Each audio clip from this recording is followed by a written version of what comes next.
Shalom, salam guru penggerak. Di sini saya akan membahas modul 1.1.A.7 tentang demonstrasi kontekstual pemikiran Ki Hajar Dewantara. Perkenalkan, nama saya Dewi Maya Manurung, calon guru penggerak angkatan keempat, guru SMK Negeri 1 Laguboti, Kabupaten Toba.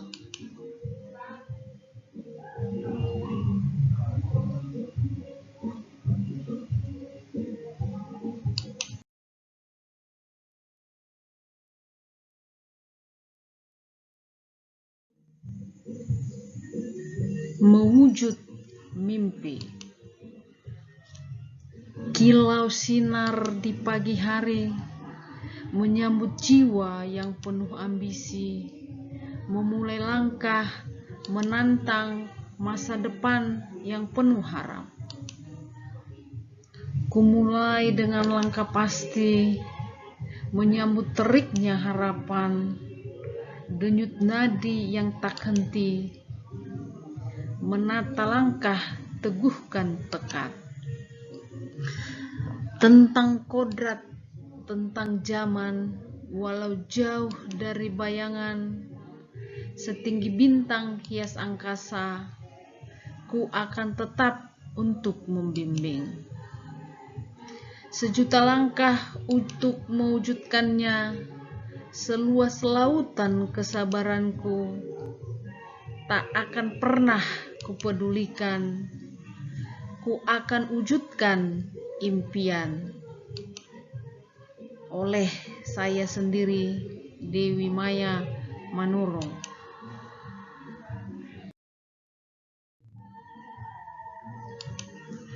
Ki Hajar Dewantara, kita kenal beliau sebagai pahlawan pendidikan di negara kita ini, negara Republik Indonesia, dan inilah sosok beliau. Di sini kita diingatkan kembali bahwa pemikiran Ki Hajar Dewantara merupakan pemikiran yang sangat cemerlang untuk mendidik generasi bangsa kita. Pada zaman dahulu, pada zaman kolonial, pendidikan itu hanya dimiliki oleh kaum bangsawan, kaum yang ingin menjadi pemimpin daerah. Pendidikan hanya untuk orang-orang yang mampu dan memiliki kasta yang tinggi.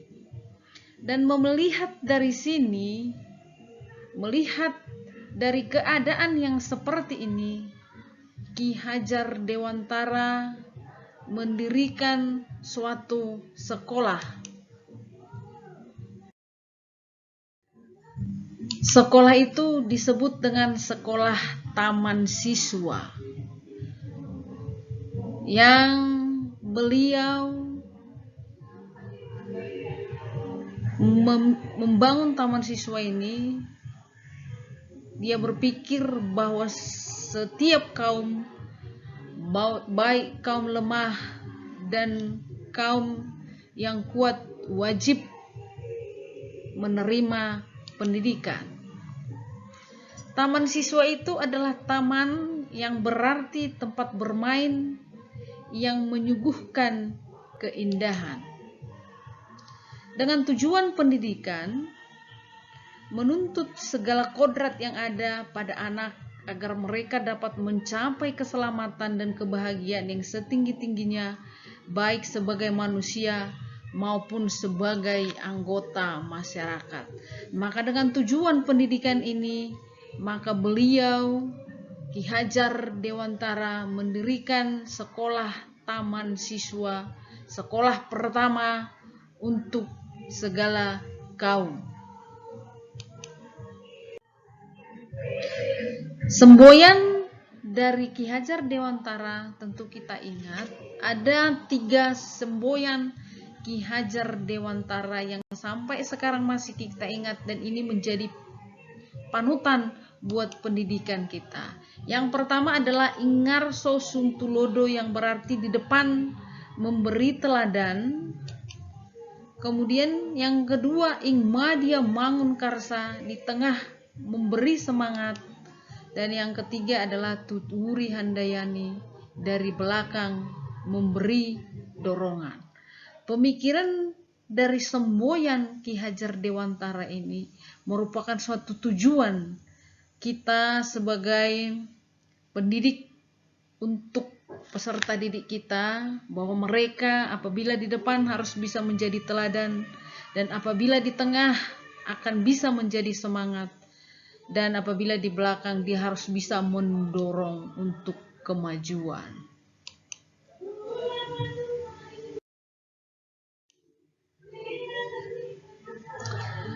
Pendidikan itu yang sejatinya adalah bebas dari segala ikatan, dengan suci hati mendekati anak, bukan untuk meminta sesuatu hak, melainkan untuk berhamba pada sang anak.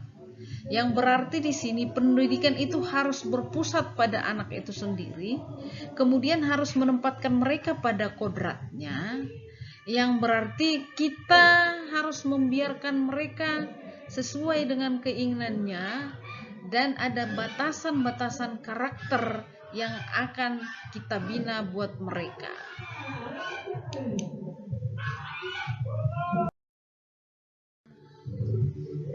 Mengibaratkan pendidikan itu sebagai petani yang menanam padi di sawah. Pendidikan dianalogikan sebagai penyamaian benih, guru sebagai petani yang merawat benih, peserta didik itu sebagai beragam benih yang ditanam. Berbagai karakter dan beragam karakter peserta didik yang datang ke tempat kita mengajar, jadi beragam pula lah cara kita untuk mengajari mereka. Seperti tanaman yang dirawat dan dipupuk dengan bagus, maka tentu akan menghasilkan panen yang bagus. Begitu juga peserta didik yang kita bina dengan bagus dan kita didik dengan bagus, maka tentu mereka akan bisa mencapai tujuan dan cita-cita yang bagus untuk mencapai keselamatan yang seutuhnya. Dengan sebaliknya, apabila tanaman itu tidak dipupuk dan tidak dirawat, tentu akan rusak dan tidak akan menghasilkan dengan bagus. Maka begitu juga peserta didik itu, apabila tidak kita ajari dengan bagus, tidak kita ajari dengan hati, maka mereka tidak akan berhasil. Maka biarkanlah tanaman padi itu tumbuh menjadi padi, tanaman jagung tumbuh menghasilkan jagung, tanaman kacang tumbuh menghasilkan kacang.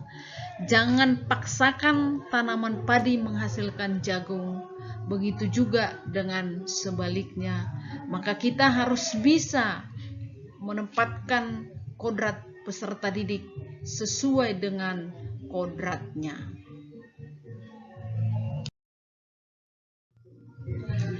Untuk mengadakan perubahan, kita terus bergerak seperti tata surya yang tidak pernah berhenti mengitari planet-planet.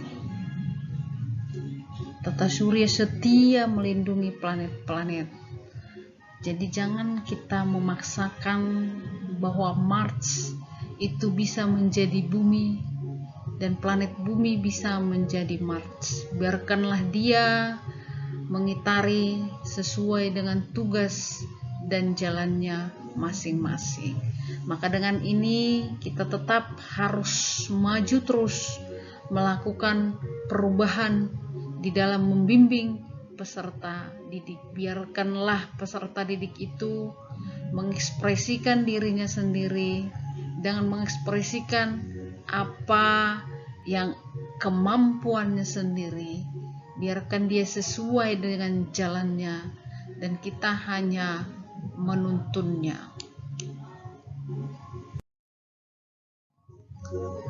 Dari sini dapat kita akan mengalami perubahan budi dan pekerti. Budi itu adalah cipta, menanamkan pikiran.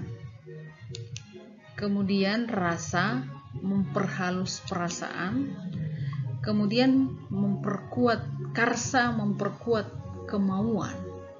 Dari pola pemikiran dan pola pengajaran kita, maka akan didapatkan oleh peserta didik itu adalah perubahan budi, mampu mencipta, mampu merasa, dan akan mampu membentuk karsa.